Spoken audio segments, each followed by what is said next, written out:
Assalamualaikum warahmatullahi wabarakatuh. Waalaikumsalam warahmatullahi wabarakatuh.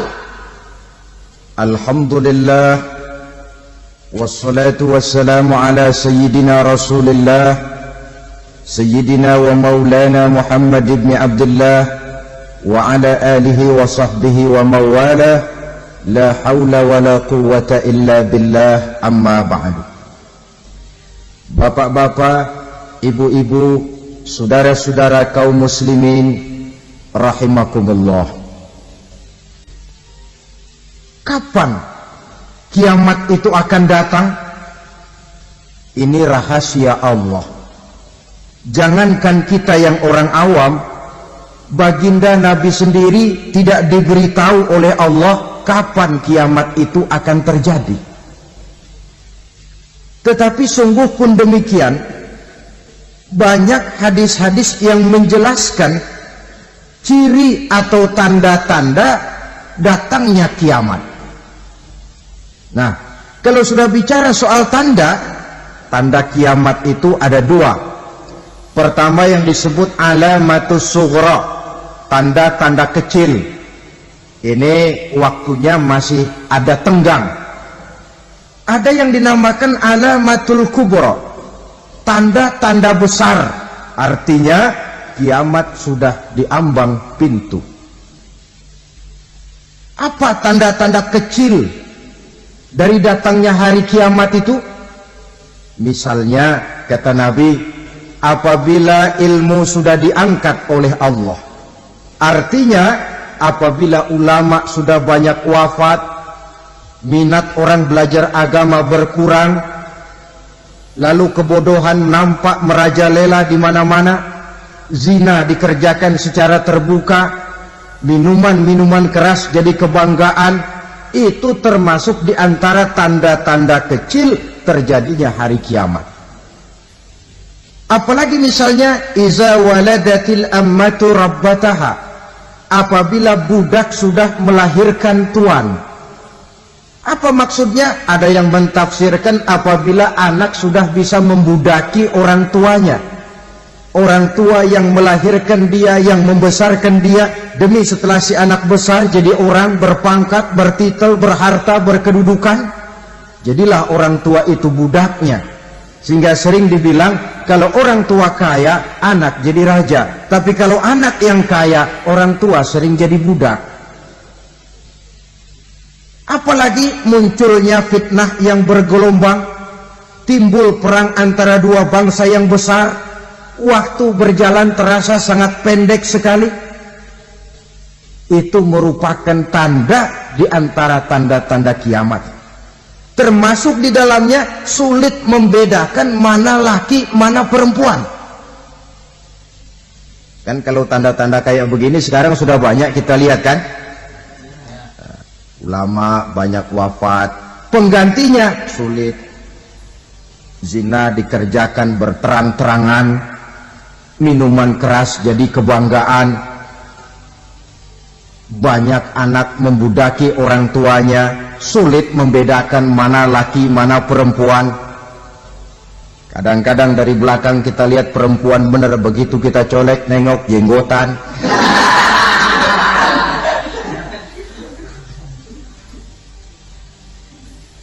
Ini termasuk tanda-tanda kecil, masih ada tenggang sampai akan terjadinya kiamat itu. Nah, yang dimaksud dengan tanda-tanda besar, ini tanda besar artinya kiamat sudah diambang pintu. Pertama, matahari terbit dari sebelah barat. Apabila matahari sudah terbit dari arah sebelah barat, tertutuplah sudah pintu taubat. Bersabda Nabi kita, la taqumus sa'atu hatta tatlu'a syamsu min maghribiha. Tidak akan datang hari kiamat sampai matahari terbit dari arah sebelah barat. Fa iza tala'at, manakala matahari telah terbit dari arah sebelah barat, wa ra'ahan nasu, manusia banyak menyaksikan itu, amanu ajma'un, mereka pun lalu beriman. yang tadinya kafir, yang tadinya ingkar, yang tadinya membangkang, setelah melihat matahari terbit dari sebelah barat, buru-buru beriman, berlomba-lomba mengucap 2 kalimat syahadat. Tapi apa yang terjadi? Kata Nabi, wadzalika hina la yanfa'u nafsan imanuha lam takun amanat min qabl. Hari itu adalah hari yang iman sudah tidak berguna lagi bagi seseorang apabila sebelumnya memang dia tidak pernah beriman. Au kasabat fi imaniha khaira, atau beriman tetapi tidak pernah melakukan kebajikan di dalam keimanannya itu. Hari yang sudah kasib, hari yang sudah terlambat, beriman tidak akan ada gunanya lagi.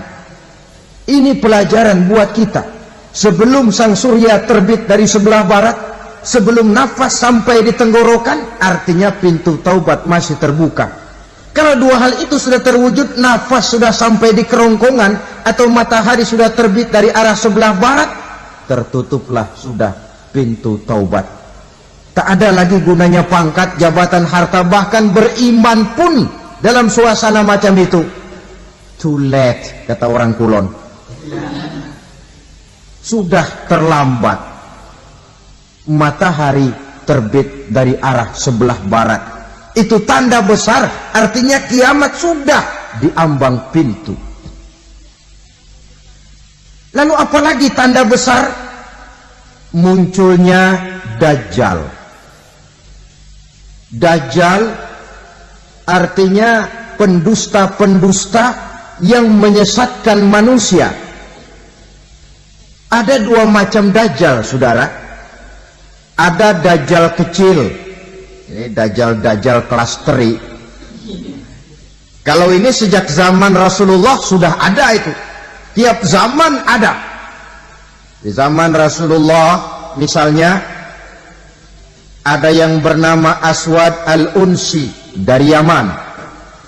Ada yang namanya Musailamah al-Kazzab dari Yamamah. Ada yang namanya Ibnu Sayyad dari Madinah. Ini Dajjal di zaman Rasul. Musailamatul Kazzab memproklamirkan diri jadi nabi, dia di zaman Rasul masih hidup. Ini Dajjal zaman Nabi.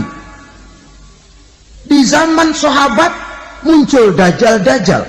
Di zaman kita sekarang ini Dajjal pun gentayangan. Dajjal kelas teri. Kerjanya mendustakan manusia, menyesatkan manusia, memalingkan manusia dari jalan yang benar dan diridhoi oleh Allah Subhanahu wa ta'ala. Adapun yang merupakan tanda besar dari datangnya kiamat, Dajjal kelas kakap, pembohong besar yang menyesatkan masyarakat manusia berpaling dari jalan Allah mengikuti jalan mereka. Apa sih ciri Dajjal itu? Kata Nabi dalam hadis Bukhari Muslim, innad dajjala, sesungguhnya yang namanya Dajjal itu yakhruju, satu saat akan muncul mendekati hari kiamat. Wa inna ma'ahu ma'an, si Dajjal ini membawa air, wa naran, dan juga membawa api. 2 simbol. Di tangan yang satu dia bawa air, di tangan yang satu dia bawa api. Wa ammal ladzi yarahu an-nasu ma'an fanarun, adapun yang orang banyak lihat air, hakikatnya adalah api. Yang dilihat api, hakikatnya adalah air. Oleh sebab itu, kalau api yang ditawarkan, ambillah air. Kalau air yang ditawarkan, pilihlah api. Maksudnya apa ini? Ini bahasa simbol, saudara-saudara. Dajjal bicaranya seolah-olah untuk kepentingan manusia, menawarkan surga. Surga yang dia tawarkan hakikatnya neraka. Hai manusia, kalau kau mau bahagia, jangan dekat-dekat dengan agama. Sholat itu tidak efektif dan efisien, tidak produktif dari segi ekonomi itu. Menghadiri majelis taklim cuma buang-buang waktu. Tahajud, tasbih, tahlil, baca Quran, apa itu? Pekerjaan mubazir saja. Hidup ini cuma sekali, masa yang cuma sekali, manfaatkan dengan sebaik-baiknya. Mumpung, dibawanya sifat mumpung tetapi dalam pengertian yang sangat negatif. Bicaranya seolah-olah untuk kepentingan manusia, tetapi sebenarnya menjerumuskan manusia. Menawarkan air, tapi sebenarnya api. Menawarkan api, tapi hakikatnya air. Buat apa kamu sholat? Buat apa kamu bayar zakat? Buat apa kamu puasa? Surga yang dicanangkan Dajjal, hakikatnya neraka. Neraka yang digambarkan Dajjal, pada dasarnya adalah surga. Jadi memutarbalikkan fakta itu kerjaan Dajjal. Yang hak jadi batil, yang batil dibilang hak, yang benar jadi salah, yang salah malah jadi benar. Tuntunan disuruh jadi tontonan, tontonan malah menjadi tuntunan. Itu pekerjaan Dajjal profesinya. Zamannya Nabi Adam, Dajjalnya kan iblis. Betul? Betul. Apa sih dan kerayuan iblis itu? Allah setelah menciptakan Nabi Adam kan bilang, Adam, kau dan istrimu Hawa tinggal di surga ini. Seluruh fasilitas yang ada di surga persilahkan kau nikmati. Satu yang tidak boleh, jangan coba-coba dekati pohon khuldi. Dekat saja jangan, apalagi sampai memetiknya. Datang Dajjal yang namanya iblis ini. Adam, kamu tahu nggak kenapa tidak boleh makan buah khuldi? Ya nggak tahu, pokoknya saya dilarang. Bodoh kamu, Dam. Khuldun artinya kekal. Kalau kamu makan itu buah, kau akan kekal di surga buat selamanya. Allah tidak kepengen, maka dilarang kamu makan buah khuldi. Kalau kau ingin kekal di surga, Adam, makan saja. Saya bicara begini ini untuk kepentingan kamu, Adam. Ini kan ciri-ciri Dajjal. Bicaranya sih seolah-olah untuk kepentingan Nabi Adam, hakikat sebenarnya menjerumuskan Nabi Adam supaya ingkar dan melanggar larangan dari Allah Subhanahu wa ta'ala. Jadi setelah muncul Dajjal, timbul kekacauan-kekacauan di masyarakat. Banyak yang terpengaruh, terpedaya dan terpesona. Termasuk mereka yang memproklamirkan diri jadi nabi. Mereka yang memproklamirkan diri jadi rasul di zaman sesudah Rasulullah wafat, itu adalah Dajjal-Dajjal.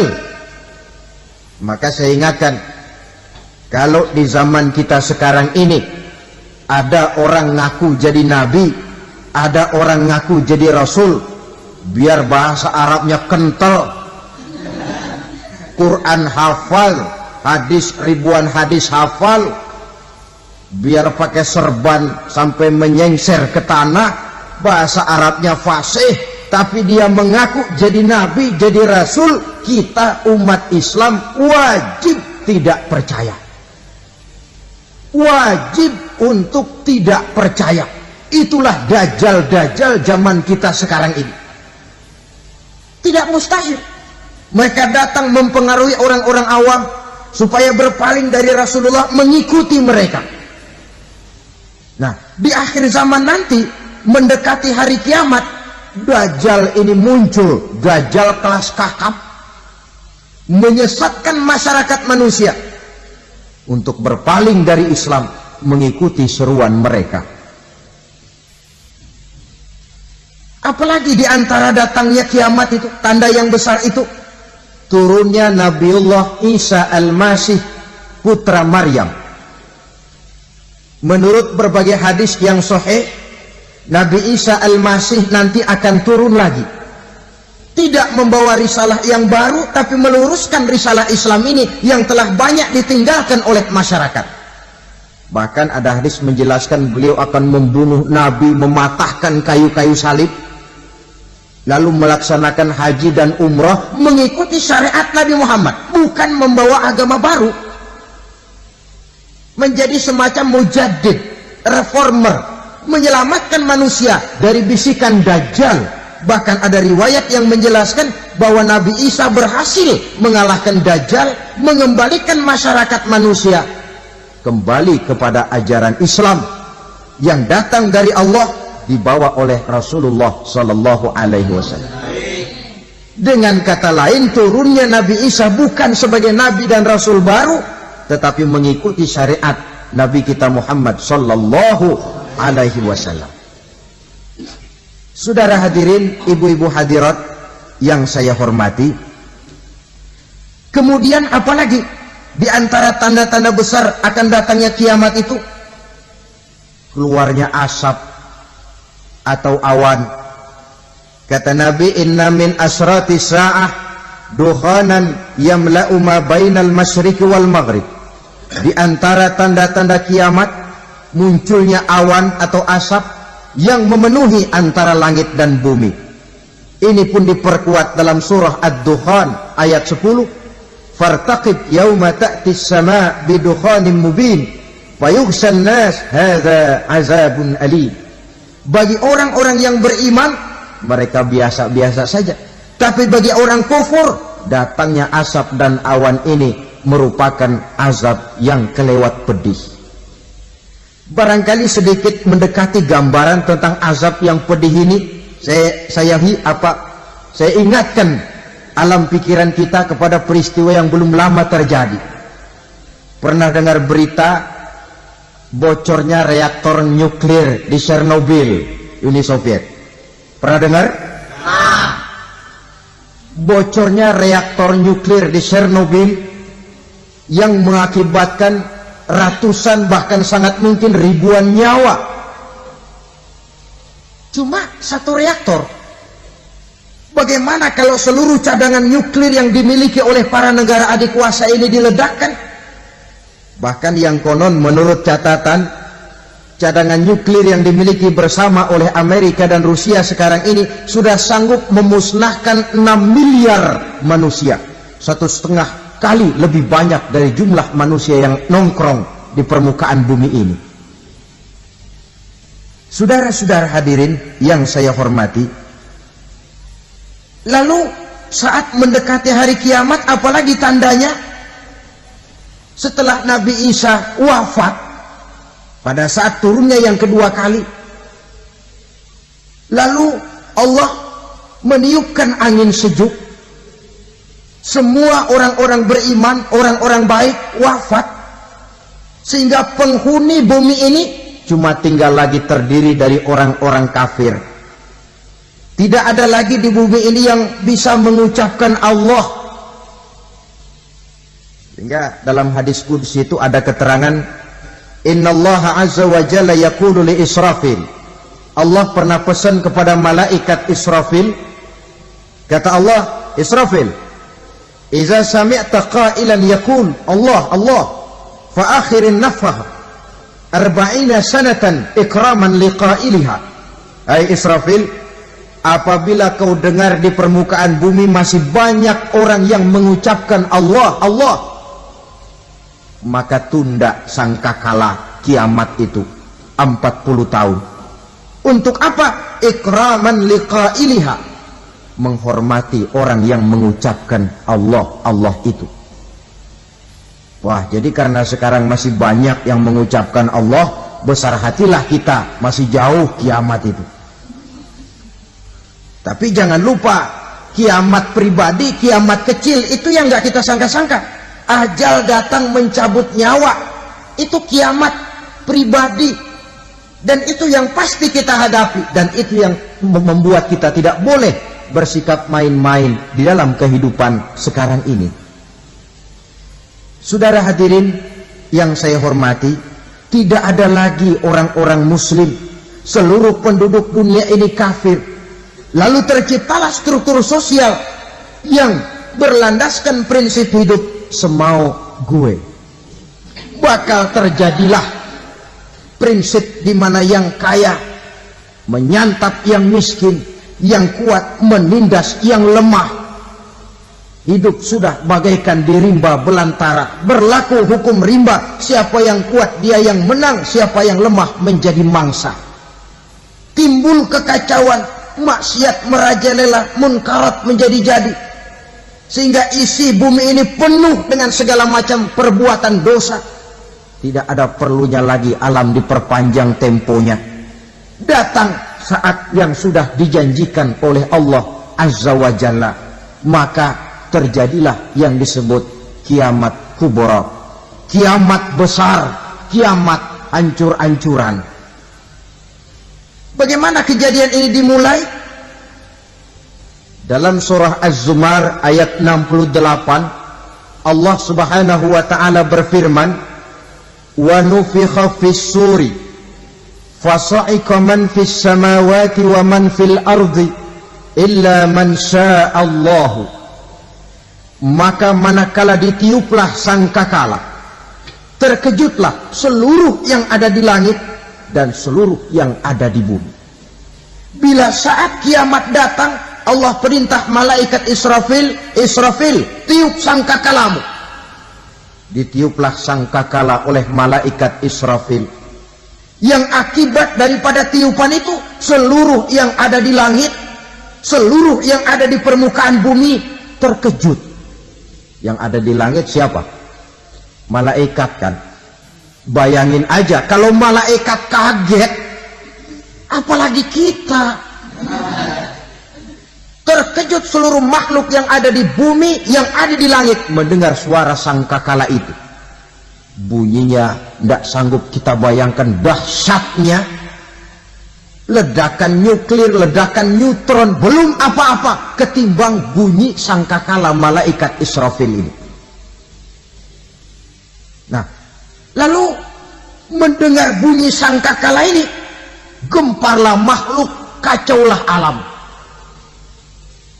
Bumi gempa, planet-planet bertabrakan, gunung meletus, air laut tumpah ke darat, angin topan bertiup, halilintar menyambar. Lalu semua yang bernama hidup mati total. Mati bareng tanpa persiapan. La haula wala quwata illa billah. Saya kadang-kadang dalam tafakur bermohon, ya Allah, mudah-mudahan saya nggak nemuin kiamat beneran. Ngeri, nggak bisa kita bayangkan macam apa suasana seperti itu. Allah saja banyak memberikan gambaran, misalnya Al-Qari'ah, wa mal qari'ah, wa ma adraka mal qari'ah. Kejadian yang menggemparkan. Tahukah kamu apa kejadian yang menggemparkan itu? Yauma yakunun nasu kal farasil mabsus wa takunul jibalu kal ihnil manfus. Pada saat itu manusia berterbangan bagai kupu-kupu. Gunung berterbangan seperti kapas ditiup angin. Gunung saja macam kapas, konon lagi manusia. Kematian total, mulai semut sampai gajah mati. Jin mati, iblis mati, malaikat mati. Malaikat saja mati. Saudara hadirin yang saya hormati, kematian total yang tanpa persiapan. Orang bilang, Pak, kalau mati bareng begitu yang repot malaikat maut dong ya. Cabut sana, cabut sini. Itu kalau menurut logika kita. Mestinya begitu menurut logika. Tapi logika juga yang bilang nggak perlu serepot itu. Sebab untuk mematikan listrik di wilayah DKI, di wilayah Jakarta, nggak perlu tiap rumah didatengin matiin ya lama. Cukup dari kantor pusatnya saja PLN tekan satu tombol, gelaplah seluruh Jakarta. Saudara hadirin yang saya hormati, kematian total. Lalu setelah kematian total, planet-planet juga mati, dalam arti tidak bergerak dan beredar. Angin mati, dalam arti tidak bertiup. Air mati, dalam arti tidak ada riak gelombang. Pokoknya semua mati. Kullu nafsin za'iqatul maut, semua yang bernafas mati. Dalam ayat lain, kullu man 'alaiha fan, semua yang ada di permukaan bumi fana. Yang kekal cuma Allah Subhanahu wa ta'ala. Yang paling belakang mati malaikat maut dan malaikat Israfil. Tapi mati juga sesuai dengan janji Allah. Menurut hadis Bukhari Muslim dari Abi Hurairah, masa tenggang waktu antara kematian total pada tiupan sangkakala pertama dengan proses kebangkitan pada tiupan sangkakala kedua 40 lamanya. Tidak dijelaskan oleh Abi Hurairah 40 jam, apa 40 hari, apa 40 tahun. Hadis-hadis cuma menyebutkan 40 saja. Sunyi alam yang tinggal cuma Allah saja lagi. Ketika itu Allah berseru-seru, katanya, limanil mulkul yauma, siapa para penguasa hari ini? Mana itu raja-raja dan penguasa yang dulu mengaku jadi Tuhan? Fir'aun, mana Fir'aun sekarang? Yang dulu jadi raja, merasa berhasil, sombong, lalu tidak mau turun-turun dari kekuasaannya, sampai kepada puncak kekurang ajarannya mengangkat diri jadi Tuhan. Mana itu Fir'aun? Namrus, mana sekarang Namrus? La ilaha illa ana, ternyata tidak ada Tuhan lain selain daripada aku, kata Allah. Proses kemudian, saudara-saudara, turunlah hujan dari langit. 40 lamanya hujan itu. Tidak jelas juga 40 jam apa 40 hari. Setelah air turun membasahi, datanglah tiupan sangkakala yang kedua. Semua yang bernama mati bangkit dari kuburnya masing-masing. Ini yang disebut Yaumul Ba'thi, hari kebangkitan. Allahu Akbar. Pada saat kita bangkit dari kubur kita masing-masing, kumpul di padang mahsyar namanya. Bayangin aja, saya sendiri nggak sanggup bayangin. Manusia sejak zaman Adam sampai zaman kiamat kumpul bareng di tempat sama. Berapa banyaknya itu?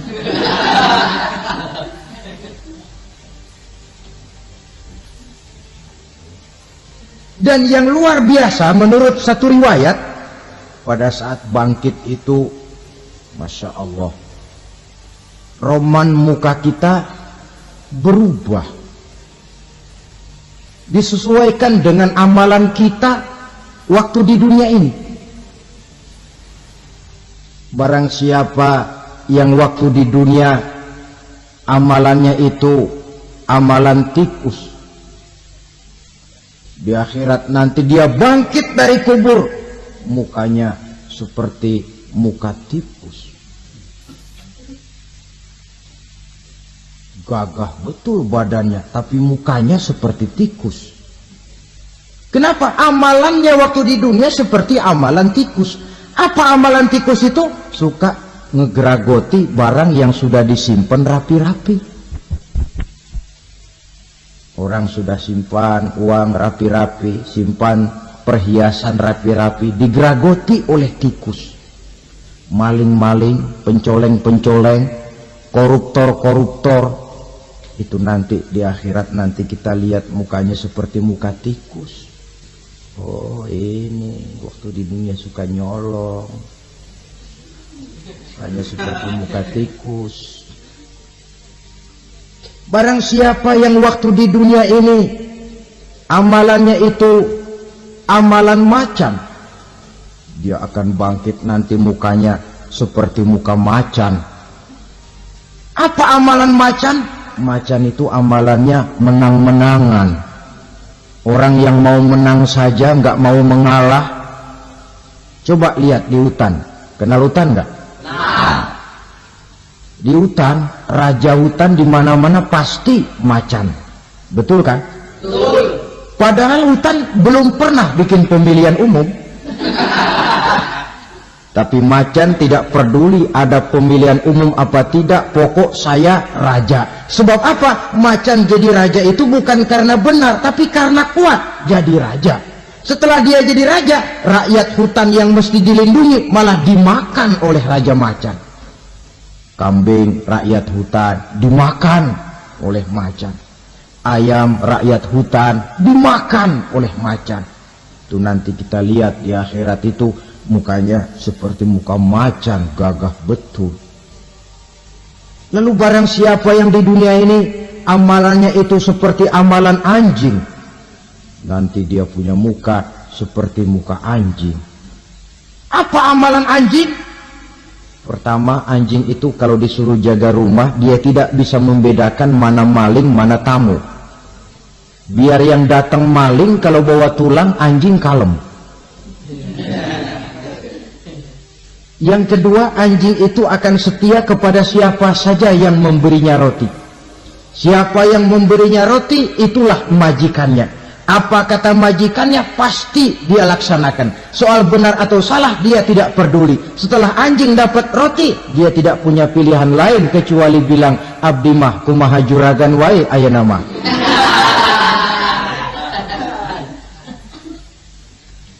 Saudara hadirin yang saya hormati, berkumpul di padang mahsyar, tiap orang sibuk dengan persoalannya masing-masing.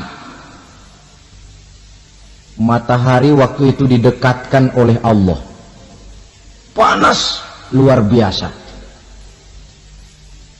Ada yang saking panasnya itu mencucurkan peluh keringat sampai sebatas mata kakinya. Ada yang keringatnya sampai sedengkulnya, ada yang keringatnya sampai sepusatnya, ada yang keringatnya mengalir sampai sebahunya, ada yang kelelap oleh keringatnya sendiri, sementara orang di sampingnya nggak apa-apa. Bergantung lagi amalan dia waktu di dunia ini. Saudara-saudara, sebagian orang dalam kepanikan padang mahsyar berombong-rombong datang mereka menghadap Nabi Adam. Ya Adam, anta abal bashar. Hai Adam, Tuhan adalah bapak moyang manusia. Kami sebentar lagi akan disidang, dimintakan pertanggungan jawab. Tolonglah kami, hai Adam. Kata Nabi Adam, jangankan nolongin sampean, saya sendiri tanggung jawab di hadapan Allah. Ketika dulu tidak boleh makan khuldi, saya serobot. Sudahlah, urus diri masing-masing saja, nafsi-nafsi. Begitu kata Nabi Nuh, begitu kata Nabi Ibrahim. Tiap orang bertanggung jawab sendiri-sendiri. Ketika itulah saudara-saudara, nikmatnya menjadi umat Nabi besar Muhammad sallallahu alaihi wasallam. Sebab apa? Walaupun menurut abjad kita ini umat paling belakang, kan paling belakang kita ini toh, karena Nabi Muhammad adalah Nabi akhir, tapi akan dihisab lebih dulu, lewat di atas sirat lebih dulu, masuk surga lebih dahulu ketimbang umat-umat belakangan. Ketika Rasul mendekati ajal, beliau tanyakan itu kepada malaikat Jibril. Malaikat Jibril berkata, Muhammad jangan khawatir, Allah sudah berjanji, inni haramtul jannata ala sairil anbiya hatta tadkhulaha anta wa haramtuha ala sairil umami hatta tadkhulaha ummatuka. Surga aku haramkan buat seluruh nabi kecuali kalau engkau Muhammad sudah masuk ke dalamnya, dan surga aku haramkan buat seluruh umat kecuali kalau umatmu Muhammad sudah masuk ke dalamnya. Logikanya, walaupun menurut abjad kita umat paling belakang, bakal dihisab paling dulu, lewat di atas sirat paling dulu, masuk surga paling dulu, kalau mampir ke neraka juga paling ya resiko. Jangan mau enaknya aja paling dulu. Saudara hadirin yang saya hormati, setelah masa kebangkitan itu jangan dikira begitu bangkit langsung diperiksa, masih menunggu menanti ribuan tahun perhitungan padang mahsyar untuk sampai kepada proses yang disebut yaumul hisab, hari perhitungan. Seorang demi seorang bakal dipanggil. Bayangkan saja, kita se-RT saja di absen, kadang-kadang perlu waktu lama. Ini manusia sejak zaman Nabi Adam sampai datang hari kiamat, satu demi satu disidang di hadapan Qadhi Rabbul Jalil. Status sosial copot sudah waktu itu. Yang pernah jadi hartawan di situ tidak lagi kelihatan kehartawanannya. Yang pernah jadi jenderal tidak lagi dipanggil jenderalnya. Yang ustadz tidak lagi dipanggil al-mukarramnya. Seluruh status sosial selesai. Dipanggillah kita seorang demi seorang menghadap Qadhi Rabbul Jalil. Bagaimana proses penghisaban itu? Pertama proses tanya jawab. Di antaranya ada hadis menyatakan lan tazula qadama 'abdin yaumal qiyamah hatta yus'ala an arba'i khisalin. Besok di hari kiamat tidak akan bergeser telapak kaki seorang hamba sampai dia ditanya lebih dulu tentang 4 persoalan. Tentang ilmunya. Kemana ilmu itu diamalkan? Tentang umurnya. Di mana umur itu dihabiskan? Tentang masa mudanya. Kemana masa muda itu dipakai? Tentang hartanya. Dari mana harta itu didapat dan kemana harta itu dibelanjakan. Ini termasuk proses tanya jawab. Jadi kalau istilah pengadilan dunia, nama Fulan bin Fulan. Kamu waktu di dunia diberikan umur panjang untuk apa? Pernah mengalami masa muda, kemana kau habiskan masa remajamu?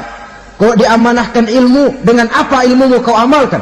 Kau diberikan harta, dari mana harta kau dapat, kemana kau belanjakan? Tak seorang pun yang bisa mungkir.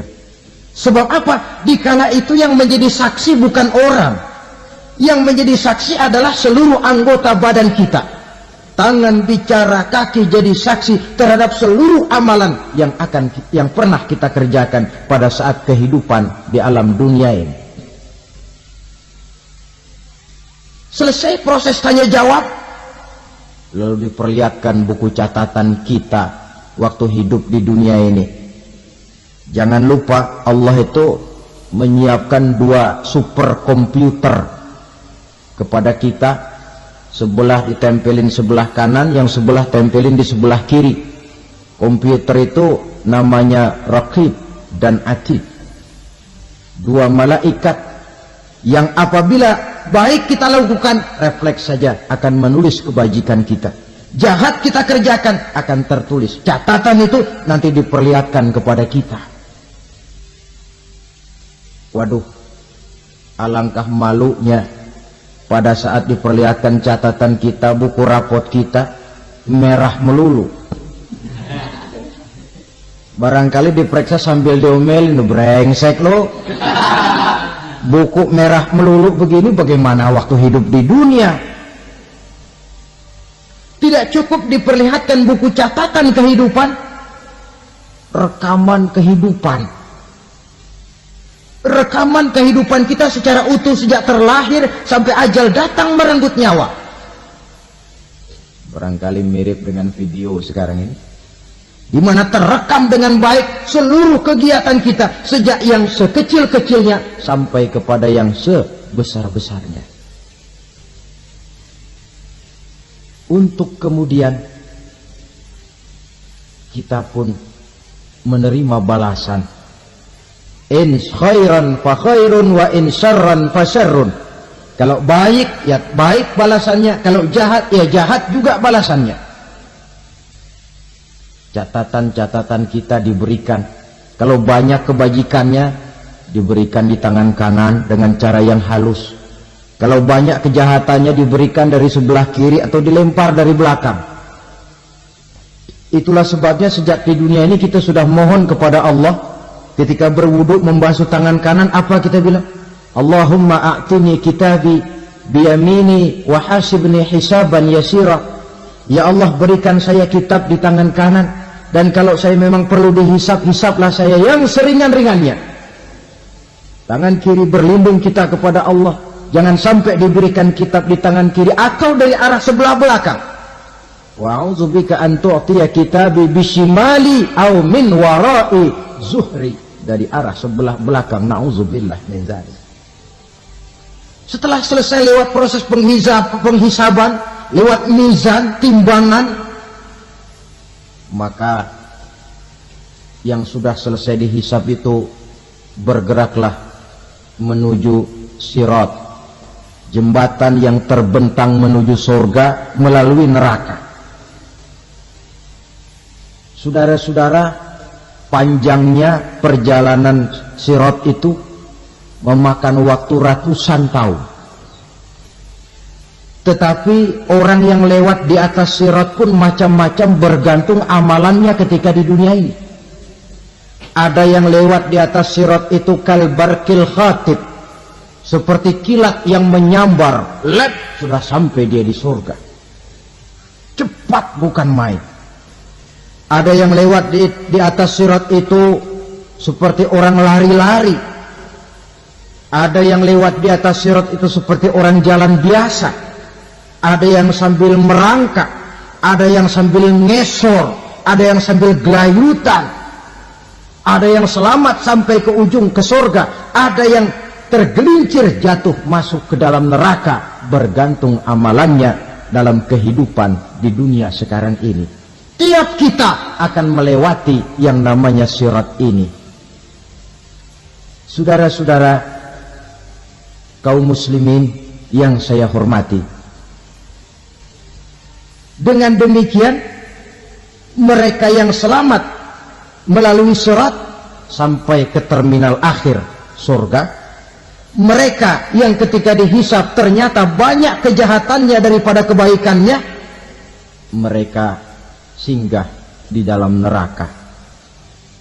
Nah, adapun orang-orang yang beriman menurut ayat Quran dan hadis Nabi itu nanti ada bermacam-macam. Ada orang beriman itu yang dimasukkan surga. Ada orang beriman itu yang dimasukkan ke dalam surga. Ada orang beriman itu yang disebut penduduk surga. Kenapa lain-lain, Pak? Karena waktu di dunia amalannya juga lain-lain. Ada orang beriman yang masuk surga. Ini paling murah tiketnya. Mau masuk surga? Kata Nabi begini, ma min abdin qala la ilaha illallah thumma mata ala dhalik illa dakhalal jannah. Kalau seorang hamba sudah mengucap dua kalimat syahadat, dia yakin dengan kebenaran kalimat itu sampai matinya, orang itu akan masuk surga. Abi Dzar yang waktu itu diajak bicara heran, ya Rasul kok gampang betul? Iya, walaupun orang itu mencuri, iya, walaupun orang itu berzina, iya, biar dia mencuri, biar dia berzina, kalau dia sudah mengucap dua kalimat syahadat, dia yakin dengan kebenaran kalimat itu sampai matinya, itu orang akan masuk surga. Jadi masuk surga cukup dua kalimat syahadat, yakin sampai mati, masuk surga. Itu perkara masuk. Tapi kalau pertanyaannya diterusin, masuknya kapan, Pak? Nah, ini lain lagi urusannya. Sebab ada yang masuknya itu langsung, ada yang mampir dulu. Di sana tempat cuma dua, kalau tidak surga, neraka. Mau ke surga, tapi mampir dulu. Yang mampirnya jelas di neraka. Kenapa? Dalam hadis qudsi ada riwayat, nanti itu di akhirat, setelah Allah selesai mengatur penduduk surga, masuk surga, yang neraka, masuk neraka, Allah berkata kepada malaikat Malik, malaikat Malik, labaik ya Allah, itu bajingan-bajingan tengik, manusia-manusia durjana, yang waktu di dunia tidak mau sujud, jauh dari ulama, gemar melakukan yang munkarat dan maksiat, hidup di tengah masyarakat selalu jadi bibit keonaran, kufur, sudah masuk neraka semua. Sudah ya Allah. Nah, kalau sudah, coba sekarang kamu masuk, Malik. Saya. Iya. Masuk neraka. Mau apa ya Allah? Kata Allah, akhriju minan nar man kana fi qalbihi misqala habatin min khardalin min iman. Kau masuk neraka, cari di dalam neraka orang-orang yang ada imannya walaupun kecil sebesar biji zarah, angkat mereka keluar. Masuk malaikat Malik ke neraka. Cari orang yang ada imannya, korek-korek. Ya repot, udah pada gosong. Yang ada imannya diangkat ke atas, yang ada imannya diangkat ke atas. Lalu dimandikan di Nahrul Hayat, namanya sungai kehidupan di akhirat nanti. Cakep lagi rupanya, bersih lagi wajahnya, apel di hadapan Allah. Kata Allah, bagaimana mas? Kapok nggak sampean? Kapok ya Allah. Nah, kalau kapok, idhab fadkhulil jannah. Pergi, masuk surga sana. Berangkat mereka ke surga.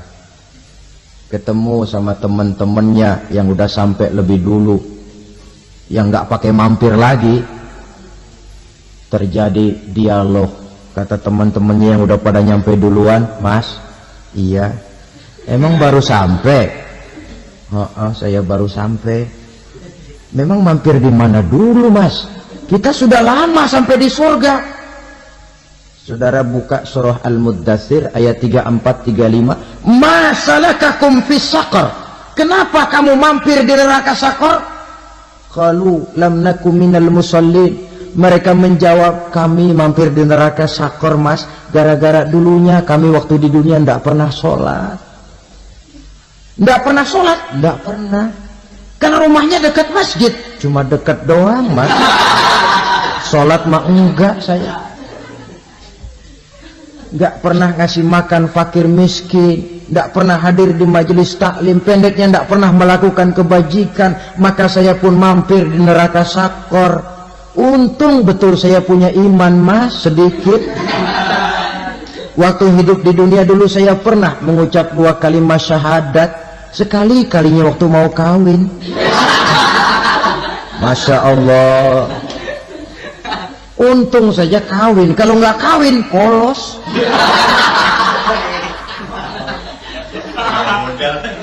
Itu juga pengulu sudah setengah mati ngajarin. Asyhadu alla, asyhadu an, asyhadu an.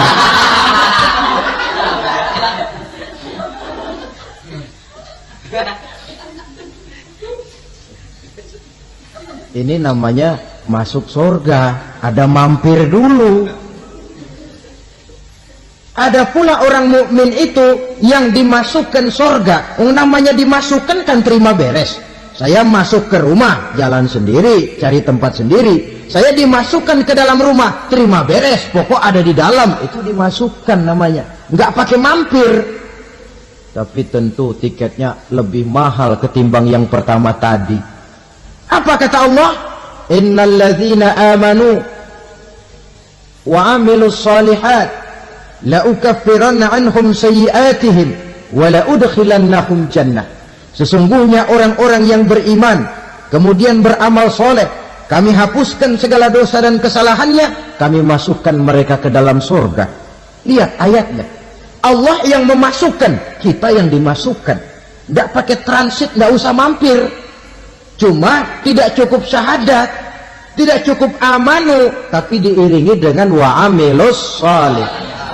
Iman, amal. Tidak cukup syahadat, lalu dibuktikan dia sholat, dia zakat, puasa, lalu dia melakukan berbagai macam kebajikan. Ini yang menyebabkan dia tidak pakai mampir di tempat yang bernama Saqar. Lalu ada pula orang mukmin itu yang disebut penduduk surga. Wah, ini sudah VIP ini. Ashabul jannah, penduduk surga. Siapa mereka? Kata Allah, innal ladzina amanu summa istaqamu fala khaufun 'alaihim wa la hum yahzanun ulaika ashabul jannah hum fiha khalidun. Sesungguhnya orang-orang yang beriman lalu istiqamah, tetap dalam melaksanakan perintah Allah, tidak goyah, tidak labil tapi stabil, istiqamah, mereka tidak takut dan tidak bersedih hati. Merekalah penduduk surga. Iman, istiqamah. Tidak punya duit, sembahyang. Banyak duit, sembahyang. Miskin, sembahyang. Kaya, tetap sembahyang. Istiqamah. Kadang orang kalau susah rajin ke masjid, banyak duitnya ngelihat masjid melengos. Itu yang dibilang waktu miskin hamba Allah, setelah kaya jadi hamba harta. Bergeser, tidak ada nilai istiqomahnya. Saudara-saudara, dengan begitu penduduk neraka itu dua. Ada penduduk permanen,